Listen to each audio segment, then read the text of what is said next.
मानस श्रृंखला में आज का विषय मन की शांति।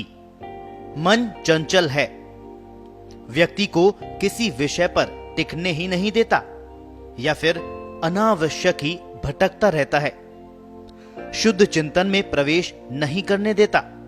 अतः मन में शांति की तलाश सबको रहती है। प्रत्येक के मन में युवावस्था में आगे बढ़ने की इच्छा होती रहती है और उम्र के उत्तरार्ध में एकमात्र शांति प्राप्त करने की ही इच्छा रह जाती है।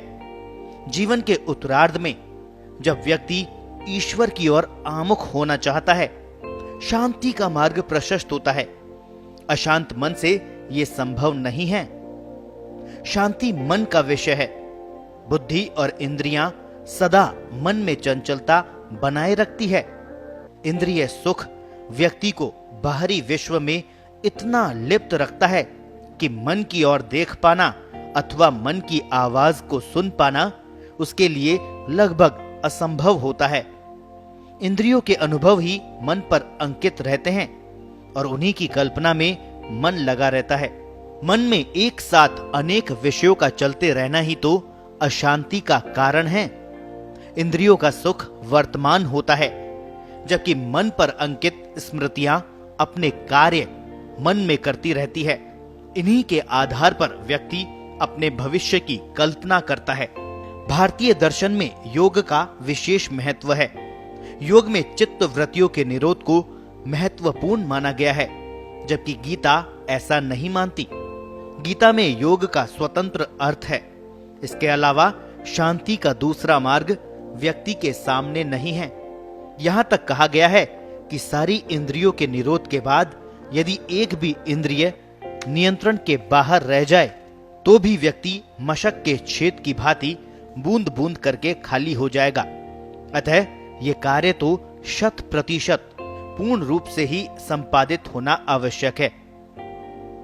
इंद्रियों के निरोध के दो मार्ग प्रचलित हैं, एक शम अथवा शमन का और दूसरा दम या दमन का।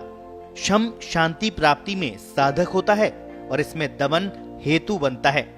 शमन मार्ग में इंद्रिय दमन स्वतः होने लगता है, यद्यपि इसमें लंबे अभ्यास की आवश्यकता अवश्य होती है। दूसरी ओर जीवन का लक्ष्य शांति प्राप्त करना नहीं है, अपितु आनंद की प्राप्ति है। शांति स्वयं आनंद स्वरूप है और आनंद ईश्वरीय गुण है। इसमें दुख और अशांति का लेश भी नहीं है। यहाँ आनंद भी समृद्धानंद और शांतानंद नाम से दो विभागों में विभक्त हो रहा है। समृद्धि में रिद्धि विद्यमान है, इसी पर समृद्धि आधारित है। लौकिक ऐश्वर्य इसमें भरा पड़ा है। लौकिक ऐश्वर्य में मकान, खान पान, यान यानी वाहन आदि की उत्कृष्टता सम्मिलित है। लौकिक और अलौकिक दोनों प्रकार की समृद्धि तो अवतार कोटि के पुरुषों में ही देखी जा सकती है। उनके साथ तो सिद्धि भी जुड़ी होती है।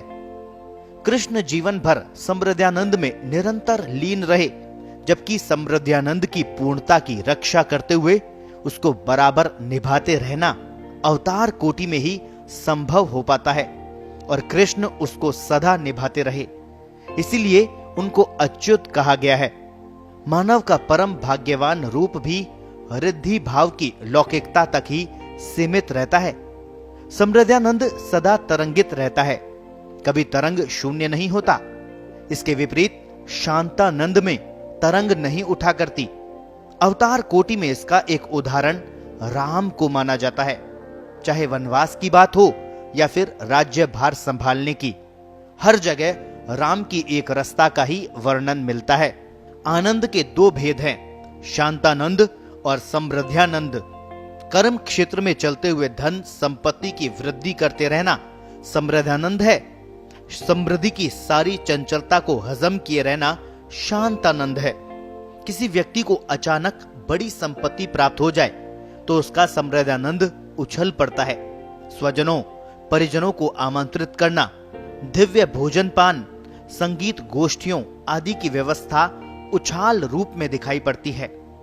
उत्सव समाप्ति पर जब लोग विदा होने लगते हैं तब फिर पहले जैसा ही शांत भाव दिखाई पड़ता है। शेष धन को व्यक्ति सुरक्षित रखकर शांत भाव में आ जाता है।